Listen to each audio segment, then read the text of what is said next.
otros AINES con efectos similares y menos efectos adversos, pues se fue dejando de utilizar para estas primeras aplicaciones y hoy en día su aplicación principal es la antiagregación plaquetaria.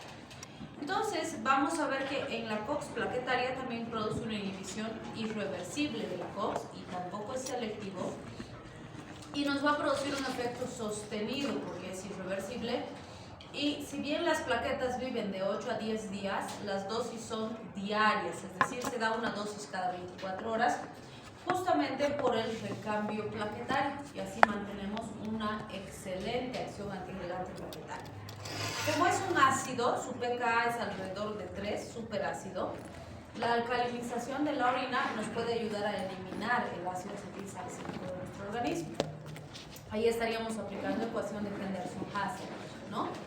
Y su presentación más común es de 100 y de 500 miligramos. Entonces, para antiagregación plaquetaria, la dosis más usada es de 100 miligramitos, aunque también hay de 81 miligramos nada más. Entonces, fíjense, esta tablita nos permite comparar lo que acabamos de decir. Para obtener el efecto analgésico antipirético, las dosis van alrededor de 600 miligramos día. Para antiinflamación hasta 4 gramos por día. En cambio, para antiagregación plaquetaria entre 81 y 325 miligramos día. Vale decir, aquí las dosis son mucho más bajitas. En cambio, para estos otros, si bien sí tenía el efecto de forma bastante intensa, también tenía muchísimo efecto adverso. Y por eso hoy en día ya no se justifica esa aplicación.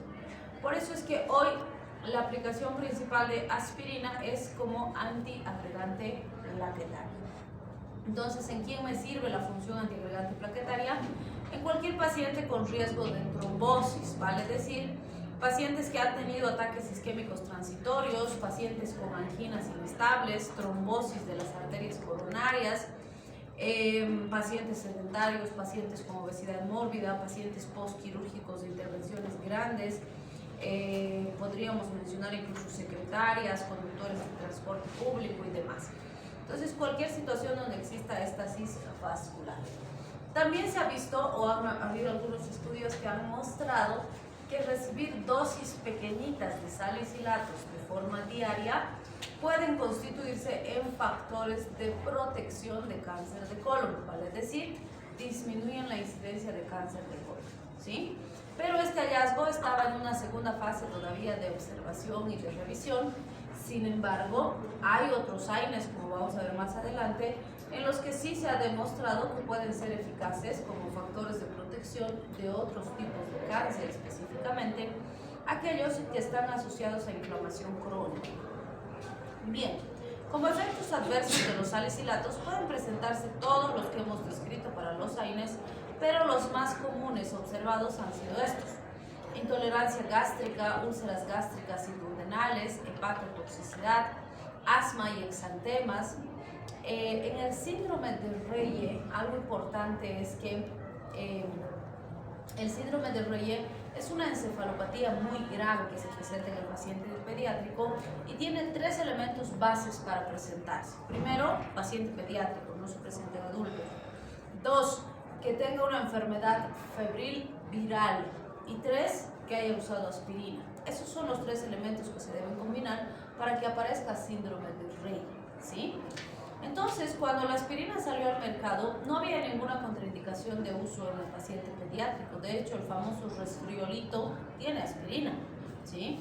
Porque en su momento era bastante seguro y muy excelente fármaco en el paciente pediátrico. Sin embargo, con el tiempo empezó a aparecer casos de síndrome de Reye. Obviamente, igual que todo efecto adverso, no quiere decir que en todo paciente que reciba aspirina le va a dar síndrome de Reye. No es así. Sin embargo, yo les digo, teniendo mejores alternativas, teniendo tantos AINES que puedes usar, ¿te vas a arriesgar a que tu paciente tenga síndrome de Reye dándole aspirina? Ahora que ya está proscrito y se ha contraindicado justamente por este síndrome, ¿sí? Entonces tengan mucho cuidado con eso, porque todavía se escucha decir: ay, es que a mí mi abuelita me ha dado aspirina y no me ha pasado nada. O cuando salió la aspirina no tenía contraindicaciones para niños. Claro, pero esos son hechos pasados, ¿sí? Además, si no te ha dado síndrome de Reye, pues has tenido suerte, porque no se olviden que la idiosincrasia es un factor súper importante. y no tenemos cómo anticiparlo. Solo vamos a saber que el paciente tiene predisposición genética cuando aparezca la complicación, ¿sí? Y si ustedes en un paciente pediátrico le dan aspirina y aparece síndrome de Reye, es sancionable, es negligencia, porque ahora sí se sabe que hay síndrome de Reye, ¿sí? Entonces, mucho cuidado con aspirina y paciente pediátrico. Usen otros AINES, tienen mejores AINES, y si no quieren usar AINES, tienen paracetamol, ¿sí? Bien, también se han descrito hemorragias gastrointestinales y toxicidad renal, pero en general estos efectos adversos son en dosis más altas, en dosis de analgesia, de antiinflamación. La mayoría de estas no se presentan cuando usamos como antidelgante plaquetario, por las dosis tan bajitas que se usan, ¿sí? Bien, de los derivados de ácido propiónico vamos a hablar del ibuprofeno, porque es un AINE que se usa con muchísima frecuencia y es una excelente alternativa dentro del grupo de AINES no selectivos. Entonces, fíjense, el ibuprofeno es un inhibidor de la COX no selectivo, ¿sí? Pero dentro de los AINES no selectivos es uno de los más nobles que existe, porque su capacidad de disminuir el gasto urinario y retener líquidos es menor que del resto de los AINES. Su capacidad de interaccionar con el sistema de coagulación es menor que con el resto de los AINES. Entonces, dentro de los AINES no selectivos, el ibuprofeno es más seguro, ¿sí? Al ser un COX no selectivo, tiene las 4 A's que hemos mencionado, pero de las 4, su principal fortaleza es el control de la inflamación. Entonces, en general, cuando necesita un buen antiinflamatorio, el ibuprofeno es una excelente alternativa. De hecho, por eso es que hemos introducido en el tratamiento del paciente con COVID temprano para controlar la respuesta inflamatoria, ¿sí? Entonces, fíjense, en el adulto se usa de 200 a 800 miligramos cada 6 a 8 horas. En el paciente pediátrico es de 5 a 10 miligramos por kilogramo dosis y se puede dar cada 8, cada 6, PRN, cada 12, no hay ningún problema con darle intervalos diferentes o suspender de un momento a otro porque es un AINE, no le va a pasar nada si suspende de repente, ¿sí? Y la dosis más común es 400 miligramos cada 8 horas, es lo que más se usa, ¿sí? Algo muy importante es que han hecho estudios donde han comparado pacientes que recibían 800 con pacientes que recibían 400, por ejemplo. Y han visto que si comparamos los efectos terapéuticos, ambos tenían el mismo efecto terapéutico, muy similar. Es decir, con 800 no tengo más efecto terapéutico, tengo igual que con 400. Pero cuando se compararon los efectos adversos, sí vieron que los de 800 tenían mucho más efecto adverso que los de 400. En base a eso concluyeron que más dosis no mejora el efecto terapéutico, pero sí aumenta el efecto adverso, ¿sí? Entonces, muy criteriosos, mucho cuidado con la selección de cuándo dar 600, cuándo dar 800. No estoy diciendo que nunca se da, pero si das, tiene que estar fundamentado. El beneficio tiene que justificar el riesgo, ¿sí? Bien, está contraindicado el ibuprofeno en pacientes con poliposis nasales, angiodema, hiperreactividad bronquial, meningitis asépticas en lupus, porque se pueden exacerbar los cuadros de base. Aparte de, o sea, decimos, el ibuprofeno es útil en dolor, inflamación y fiebre de leve a moderada intensidad, principalmente en inflamación, ¿sí? Aparte de eso, también puedo usar, por ejemplo, para inducir el cierre del conducto arterioso. ¿Se acuerdan que en icosanoides dijimos? Bloqueando la COX, voy a hacer que se cierre el conducto arterioso y que el paciente ya no tenga el soplo que estoy observando, ¿sí? Entonces, muy importante, este es uno de los que se puede usar. También se ha usado en cuadros crónicos como osteoartritis de rodilla, dolores dentales postquirúrgicos, y aquí bien importante, recuerden que los dolores dentales postquirúrgicos suelen estar muy ligados a inflamación, porque el odontólogo manipula, palanquea, jala, rompe, etcétera, y lesiona, produce bastante inflamación, por ejemplo, una extracción de una muela del juicio, cosas así. Entonces, el paciente después de esa intervención suele tener mucho dolor, pero sobre todo inflamación, y la inflamación potencia más el dolor. Entonces, es muy común que en esos pacientes se les dé combinado paracetamol con ibuprofeno, porque eso nos ayuda a controlar mejor el dolor, pero además controlar bien la inflamación, ¿sí? Entonces es muy apreciado en la parte dental. El ketoprofeno es un AINE derivado del ácido propiónico, ¿sí? Este ketoprofeno es el único AINE dual que tenemos. ¿Qué sería un AINE dual? ¿Qué entienden por AINE dual? Una combinación de dos AINEs. No. ¿Qué dice?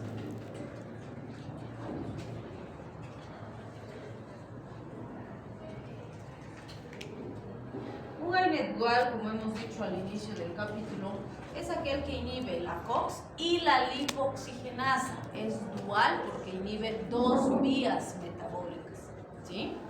Entonces, el ketoprofeno es el único AINE dual que tenemos. Eso le va a dar más eficacia, si quieren, en la respuesta inflamatoria y en la producción del dolor, o la disminución del dolor en el caso del fármaco, ¿sí? Entonces, fíjense, se puede usar de 25 a 50 miligramos cada 6 a 8 horas por vía oral, 100 miligramos en 12 ml, también tenemos 100 miligramos en 5 ml para administración intravenosa o intramuscular en caso que fuera necesario, de 10 a 20 miligramos kilogramo día si damos kilo peso, y también tópico de 1 a 2 veces al día se puede utilizar en la zona que molesta. De ketoprofeno van a ver que hay pomadas de ketoprofeno, gel de ketoprofeno, parches de ketoprofeno que se pueden aplicar en lesiones musculares y demás. Entonces, al ser dual, tiene muy buena acción sobre la COX, tiene las 4 A's que hemos mencionado, pero además tiene más control del edema, la hiperreactividad, gracias a su acción en la lipoxigenasa, ¿sí? Entonces, si bien tiene las 4 A's, es muy apreciado por su gran control del dolor, ¿sí? Para situaciones de dolor de mayor intensidad va bastante bien. A veces se mezcla, por ejemplo, ketoprofeno con un corticoide en casos de que sea muy intensa la molestia, para controlar mejor al paciente. El probenecid, van a ver que lo vamos a mencionar bastante, es un úrico-súrico, es decir, que aumenta la eliminación de ácido úrico por la orina. Fíjense que puedo darle ketoprofeno a un paciente con gota para controlar sus síntomas, y el probenecid me ayuda a eliminar su ácido úrico. Entonces, lo que no puedo hacer es combinar ketoprofeno con probenecid, porque entre ambos se alteran sus vidas medias y aumenta la toxicidad. Entonces, si le doy ketoprofeno, no le doy probenecid. Si le doy probenecid, no debo darle ketoprofeno. Busco otro algo, ¿sí? Bien, también se ha visto que el ketoprofeno puede reducir el efecto antihipertensor de los beta bloqueantes, los IECAs y los diuréticos. Así que si tengo un paciente con cardiopatía y que necesito controlar dolor, hay que tener mucho cuidado con el ketoprofeno. De hecho, ya dijimos, ¿no? Mucho cuidado con los AINES en general. Bien, ¿cuándo uso ketoprofeno? Puedo decir dolor, inflamación, fiebre de leve a moderada intensidad, principalmente cuando el síntoma más intenso es dolor, que va a servir bastante. Algunos ejemplos que podríamos mencionar: las artritis reumatoides, artrosis, espondilitis anquilosantes, episodios agudos de gota, fíjense, controlando muy bien la inflamación y recordando que no hay que asociar con probenecid. Bien, un derivado del ácido acético es el diclofenaco. Ya han debido escuchar, tenemos diclofenaco sódico, diclofenaco potásico. ¿Cuál es la diferencia? El diclofenaco sódico es para cuadros crónicos, su tiempo de acción es más o menos de 2 a 3 horas, o sea, tarda un poco más en actuar.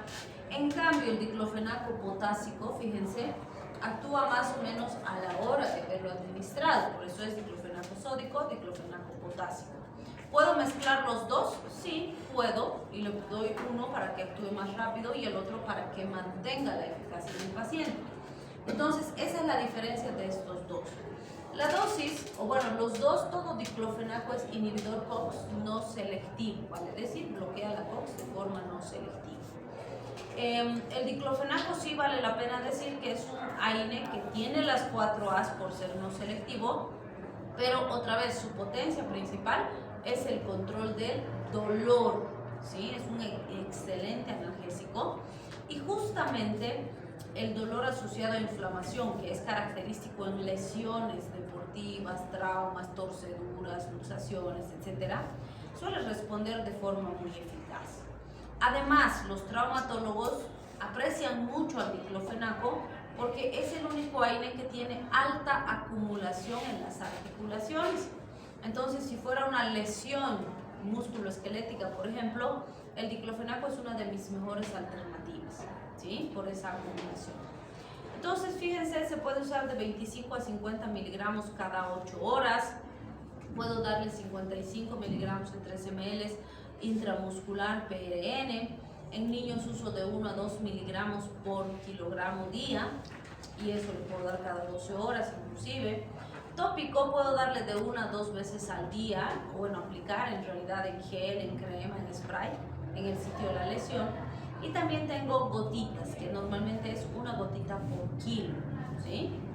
Entonces tengo básicamente todas las presentaciones en diclofenaco también. Sí hay diclofenaco de 100 miligramos, hay diclofenaco de 75 para administración oral. Entonces lo que les digo siempre es, lo habitual es que si le doy 100 miligramos es una sola vez al día. Le doy 75 miligramos 2 veces al día. Le doy de 25 a 50 3 veces al día. Y es una forma fácil y bastante útil de aplicar, pero no la única. Depende de ustedes como profesionales de qué manera quieren usar, ¿sí? Bien, entonces básicamente diríamos igual, el diclofenaco me sirve dolor, inflamación y fiebre de leve a moderada intensidad, enfatizando en su gran potencia como analgésico, ¿sí? Es decir, para controlar el dolor. Por eso fíjense, artritis reumatoides, artrosis, espondilitis, anquilosantes, episodios agudos de gota, dolor de origen inflamatorio responden bastante bien. De lo que va a depender que sea diclofenaco potásico y sódico es de la velocidad de acción que necesito. Y como les decía, es muy común que asociemos diclofenaco potásico y diclofenaco sódico. Las de potásico, fíjense, sus dosis varían un poquito, son de 100 a 200 miligramos cada 8-12 horas por vía oral, en niños de 0.5 a 2 miligramos por kilogramo día, que puedo repetir cada 8 horas, y tópico de 1 a 2 veces al día. PRN también tenemos una gotita por kilo, igual las veces que sea necesario.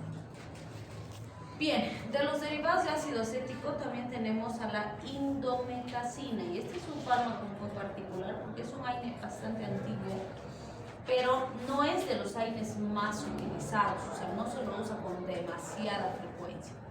¿Por qué? Es muy potente, fíjense, inhibe la COX de forma no selectiva, pero también inhibe la fosfolipasa A, la fosfolipasa C, la migración de neutrófilos y la proliferación de linfocitos T y B. Vale decir, es un AINE muy potente, ¿sí? Hay comprimidos de 25 a 100 miligramos, supositorios de 100 miligramos, ampollas de 15 miligramos por ml. En adultos se recomienda de 25 a 50 miligramos cada 8 horas, y en paciente pediátrico de 1.5 a 3 miligramos kilogramo día. Indomethacina, si se dan cuenta por su mecanismo de acción, tiene las 4 A's, sirve en dolor, inflamación, fiebre, pero es potencialmente útil en la respuesta inflamatoria por ese efecto sobre las fosfolipasas y las células inflamatorias, ¿sí? Sin embargo, hay que usarlo con cuidado, o sea, puedo usar en todas las otras situaciones que he mencionado los AINEs, pero es bastante tóxico, por ejemplo, para el producto de la gestación, entonces hay que tener cuidado. Y este también se usa, igual que el ibuprofeno, para el cierre del conducto arterioso, es decir, estimula el cierre del conducto arterioso cuando tengo ese pacientito con un soplo que habíamos descrito antes, ¿sí? Entonces es una buena alternativa, pero hay que manejarla con cuidado. Justamente se la maneja con cuidado porque dentro de los AINEs podríamos decir que es una de las que más efectos adversos tiene. Fíjense, puede producir todo lo que hemos mencionado para los AINEs, además de pancreatitis como una de sus complicaciones súper peligrosas y complejas. Sabemos que la mortalidad es muy alta. También se ha visto cefaleas, mareos, confusión, estados de depresión importantes. En la sangre se ha visto púrpura trombocitopénica y anemia, y en casos muy raros se ha visto psicosis y alucinaciones. También interacciona con el probenecid de forma negativa, afectando su depuración a nivel renal y biliar. Ahora, si tengo una paciente embarazadita, recuerden que tanto la indometacina como el ibuprofeno podrían inducir un cierre prematuro del ducto arterioso. Entonces, entre las 27 y 34 semanas, ¿sí?, se ha visto que se va a producir efectos adversos graves en el feto, tanto a nivel cardiovascular, que es lo que estamos diciendo en relación al ducto arterioso, pero también en las plaquetas, en las funciones renales y en el sistema gastrointestinal. Entonces, vean, tiene mucho efecto adverso, así que hay que considerar muy bien riesgo-beneficio si es que vamos a usar. ¿Sí? Bien, el ketorolaco, nuestro querido ketorol, ¿sí?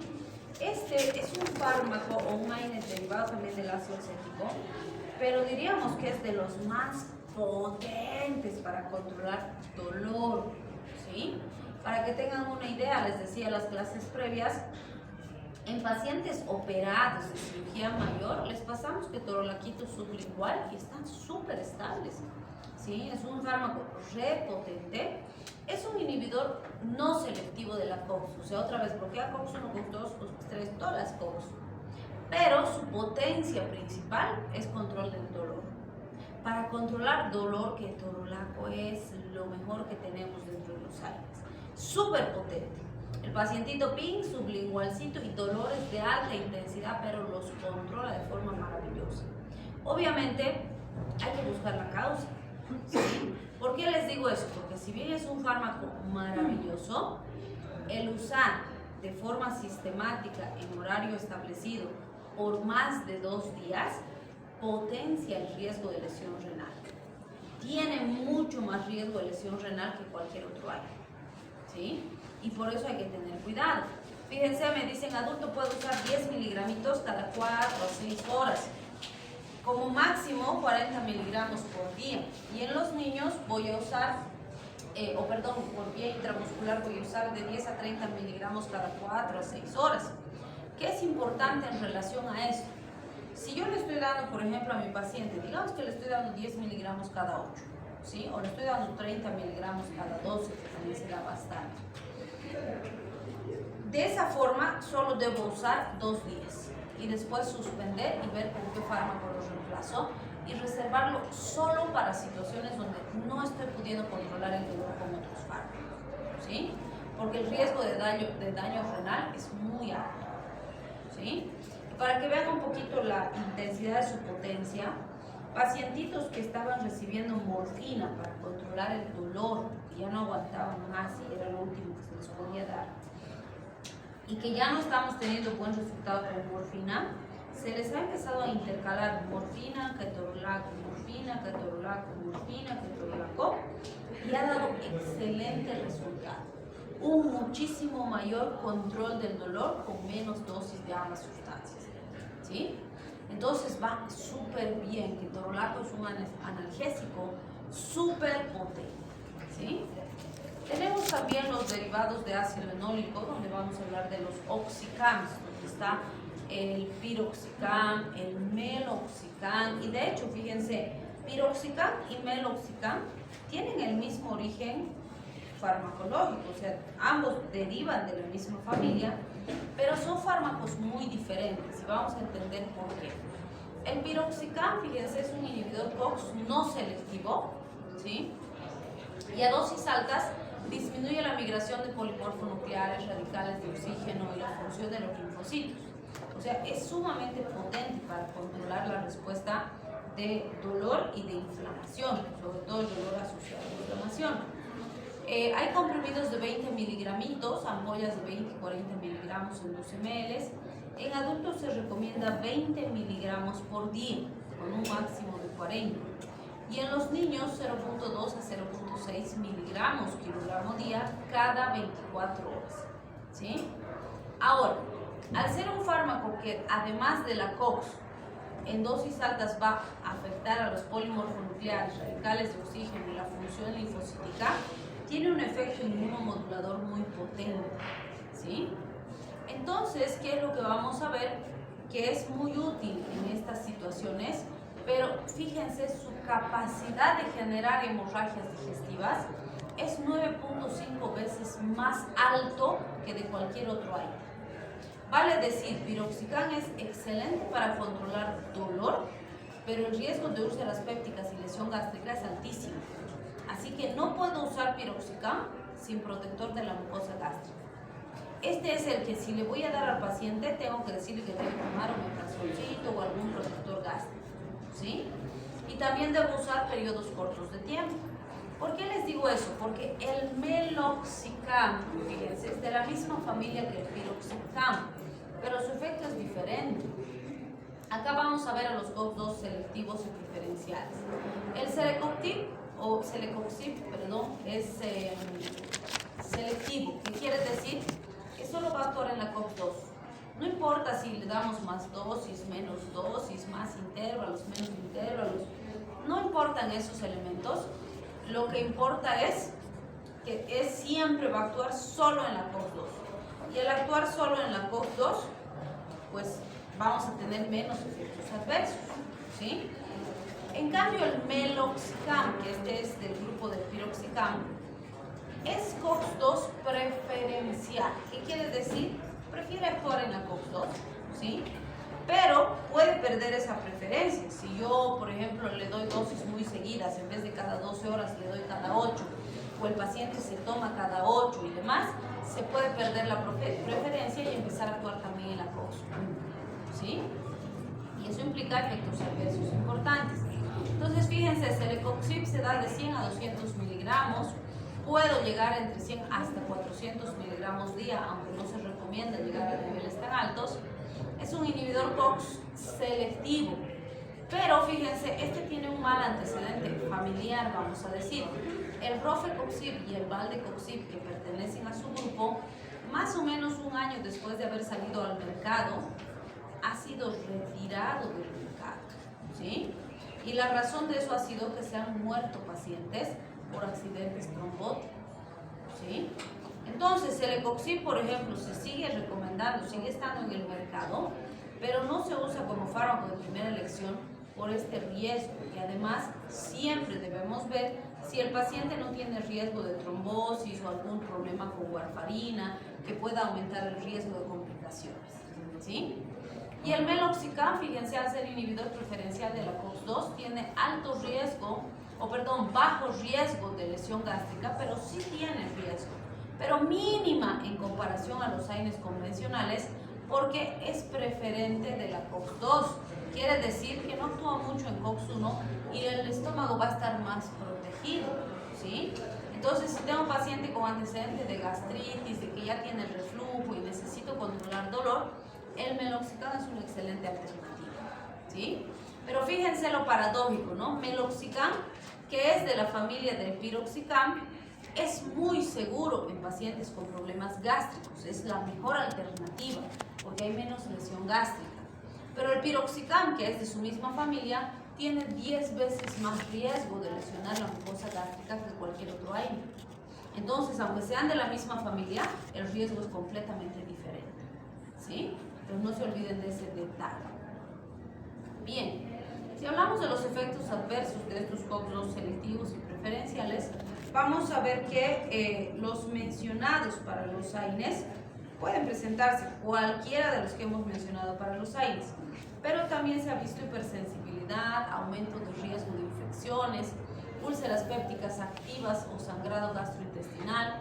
Algo importantísimo es no usar en pacientes menores de 18 años, mujeres embarazadas y pacientes que están dando de lactar o que tienen algún grado de insuficiencia renal o hepática. No usar en pacientes alérgicos a las sulfas y asmáticos por la hiperreactividad bronquial. No asociar a warfarina, fluconazol, metotrexato o rifampicina. Y tener cuidado con la interacción con inhibidores de la CYP-C9, ¿sí? Que es la que más va a utilizar. Bien.